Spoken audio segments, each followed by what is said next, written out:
Kauno rajono bendruomeninių organizacijų sąjunga vienija 35 bendruomeninės organizacijas, kurios veikia visame Kauno rajone, tai visose 25 Kauno rajono seniūnijose.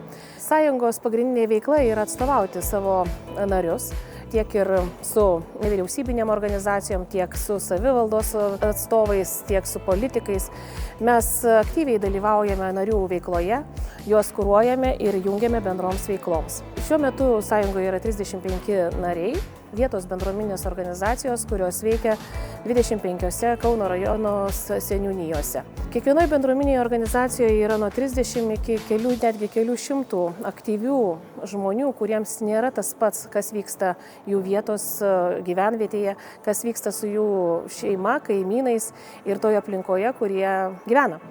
Bendruomenininkai nepaprastai išmanus ir reikalingi žmonės vietos bendruomenės gyvenime, nes jų veiklos yra labai ypatingos ir skirtingos, nes kiekviena organizacija gali pasirinkti skirtingas veikimo veiklas nuo aplinkosaugos, tos mūsų talkos organizuojamos, nuo socialinių paslaugų teikimo, lankymas senelių arba darbas su vaikais, infrastruktūrinių projektų rašymai, kultūrinės veiklos.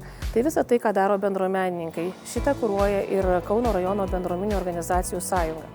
Vykdydami lyderio programos projektą, mes gavome įrankį bendruomenininkus paskatinti šitai veiklai, juos motyvuodami, mokydami, organizuodami jiems konferenciją, lyderių stovyklą ir žinoma bendruomeninių organizacijų sąskrydį, kuris parodė, kad nepaprastai svarbu yra bendruomenininkams susitikti, pasidalinti patirtimi, parodyti savo darbus, pamatyti kolegas ir suprasti, kad savanorystė ir darbas vietos bendruomeniai jungia žmonės iš viso rajono, paskatinti juos dirbti kartu.